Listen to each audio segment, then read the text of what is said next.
Hi everybody, Sniper69 here, and I'll be bringing you an Independence commentary. This is a follow-up from my previous Independence commentary where I carried and did 150k damage after sniping the enemy carrier.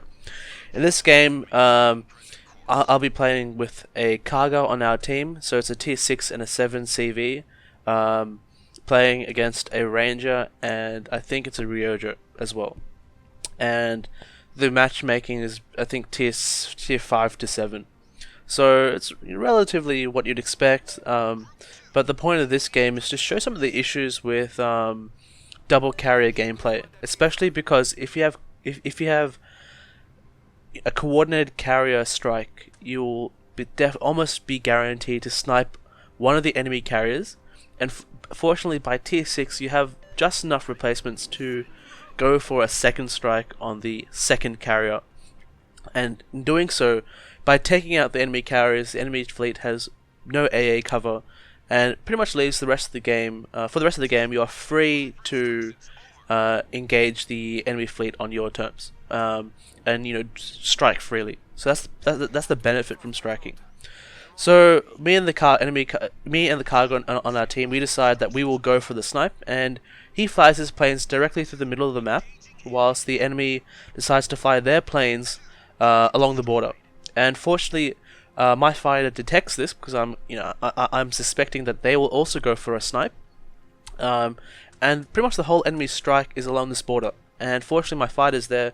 I strafe one of the fighters, and I'm going to try and strafe these planes as well to try and reduce the amount of planes strike coming towards us. So I managed to strafe one of the torpedo bombers, strafe some of the planes from the ranger, who with one fighter, one torpedo bomber, and one dive bomber is 1-1-1, so he's balanced. And less than 3 minutes into the game, our cargo is able to snipe the ranger. The ranger doesn't have fantastic torpedo protection or anything. And just with those 12 torpedoes, he's just with the alpha strike of 12 torpedoes, he's able to kill the ranger, and that's without my strike at all. I didn't contribute to that strike at all, and he just takes out the ranger, which means that I can follow up with my strike on the Ryoja, and the Ryoja has managed to pop out his fighter, but fortunately, the cargo is giving me air support, which means that I can go in with my planes freely unopposed. So I start off with the dive bombers, and I get 2 fires, 2 hits, which is very good. And because those fires are going to burn, and if he doesn't do anything, he's going to take a lot of damage from the fires. And I can see that my damage counter isn't ticking up anymore, so he's used damage control, which means that if I get a flooding, it's going to stick, and he's going to die from the flooding. And the other important point is that I haven't lost any planes yet in my torpedo bomber squad, which means that this strike is very, very potent. Even though I'm gonna have a second torpedo bomber strike with the like the cargo, the Ryoja has basically no torpedo defense, so these torpedoes will do a lot of damage. And if I get flooding, it's pretty much a guaranteed kill.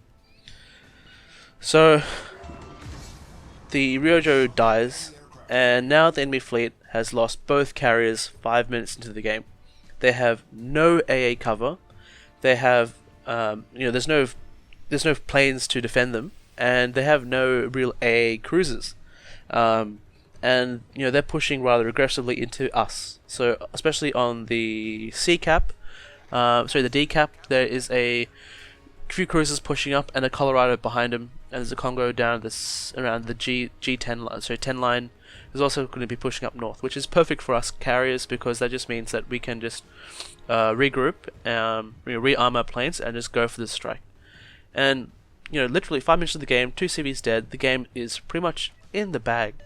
And this is the danger of having double carrier games, because a coordinated effort by the carriers will kill one of the carriers. You will be able to snipe one of the carriers. We just got lucky that the ranger died. The cargo was able to kill the ranger in his first attempt and didn't need my support. Because if the ranger did have HP left, I would be forced to strike as well, and that Ryoja would have lived. And the Ryoja, yes, it's not the best carrier in a tier 7 game against 2 other carriers, but just killing one of the carriers, you can just in a double carrier game, you can overwhelm a carrier and force the damage in. There's no, the carriers don't have defensive fire like in tier 8 plus games. The carriers don't have the fighter squads to defend themselves adequately, except for maybe the 311 Ryojo. But then a 311 Ryojo is limited in its strike potential, which is not a good thing. Like basically the Ryojo is screwed from his choice. Like if the Ranger and the Ryojo had gone air supremacy, both of them, maybe they could have defended against the strike. If we just suicided our fighters in, 3 of the fighters would have been engaged. They would have had 2 fighters left to defend themselves with, and maybe they could have stopped the strike. It's still highly likely that one of the carriers would have died, and in that case, there's nothing really to there's nothing that really that they could do. So I managed to my planes have rearmed, and I've got this dive bomber squad. I decided not to drop on the Miyoko because that looks like kind of like a waste, and I decided to strike the Colorado instead. And I get 2 hits, 2 fires, perfect. So the Colorado has to damage control. And once the Colorado is damage controlled, we have a battleship, and a cruiser in the north, a DD to the south, sorry, DD to the east, so the west of the Colorado. The Colorado is probably going to be on fire and dying pretty soon. So I've got my torpedo bombers flying in, and I decide that the Colorado is probably not the best choice to strike because he's going to die, and I'd rather do more damage. I'd rather farm more damage by going for the Congo instead. So I fly my torpedo bombers away from the Colorado. I take I take a bit of extra time, but in a carrier game where both the carriers are dead, you have the time. There's no need to rush a drop. There's no need to screw your drop over because you feel rushed. Take your time, line up your strike, and do as much damage as you can. So, unfortunately, one of my planes does die, but I still launched 5 torpedoes, and 4 of them managed to hit the Congo. I don't get any flooding, which is a bit disappointing, but I did reset the cap. And the Congo pretty much lost half his HP. It's a stock Congo, I believe. Stock? How much? I think a Congo has 49k HP. I take it back.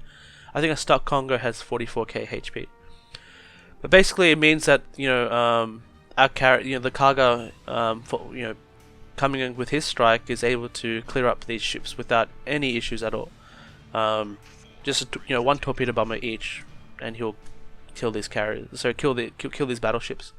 And that's that's the power of a double carrier, right? You can basically man fight, or I don't say man fight, but you can like basically just destroy the enemy fleet.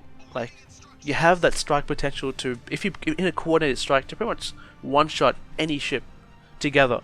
If you take your time, if the enemy fleet doesn't have AA cover, if they don't have defensive fire, there's pretty much nothing stopping you from obliterating the enemy team. And with my fighter squad, I just bring it down south to scout out these 3 remaining cruisers, these poor helpless little cruisers who are, oh man, I feel so sorry for them. Yeah, so Kaga 4 kills in 8 minutes. I've only got 1 kill, but I've done 70k damage. I don't know, like wargaming, like I see what they're trying to do with double carriers, but you shouldn't have double carriers. Like it's just really bad. Like it's bad for the game. It's bad for the CVs because it just becomes the good CVs will go for the snipe and they will get the snipe in, and the bad CVs will just die, and the game is pretty much ruined for the other 11 players on the enemy team because 2v1 CVs just doesn't work out particularly well. Maybe if you want to have an alternate game mode where it's like, uneven numbers or something, like maybe, 12 tier 6s versus 8 tier 8s, and the tier 6s have 2 carriers or something versus 1 tier 8 carrier. Sure, that could be a possibility, but like the current implementation of double carriers doesn't really fit well. I don't think, I don't particularly like it, especially in the lower tiers where there might be a tier 5 and 6 carrier, and the tier 6 carrier can easily obliterate the tier 5 because he has manual strafes, whilst the tier 5 can't. And, you know, going into higher tiers, I think the last double carrier game I've seen, like the highest double carrier game I've seen, is a tier 8 and a tier 6 carrier together. Which again is also quite bad because the tier 6 planes get shredded in a tier 8 game, and it just doesn't, like, why couldn't these carriers just be separated into two different games, like a tier 6 game for the tier 6 carrier and a tier 8 game for the tier 8 carrier? Like, there's no need to like force them into, force them into like matchmaking to force them together. Like, I'm sure most carriers would rather, just take, wait a bit longer to get a good game. And that's pretty much the end of the game. We take out the points, and here are the scorecards. In my next video, I'll be making a guide about deciding on which premium ships to buy, and some of the reasons why I personally haven't bought any premium CVs, even though they might be, interesting or historical or fun. Kind of, as a lead up to the upcoming Graf Zeppelin release, which initially had me very excited, and then quickly very disappointed. So thanks for watching, and good luck to all of you out there.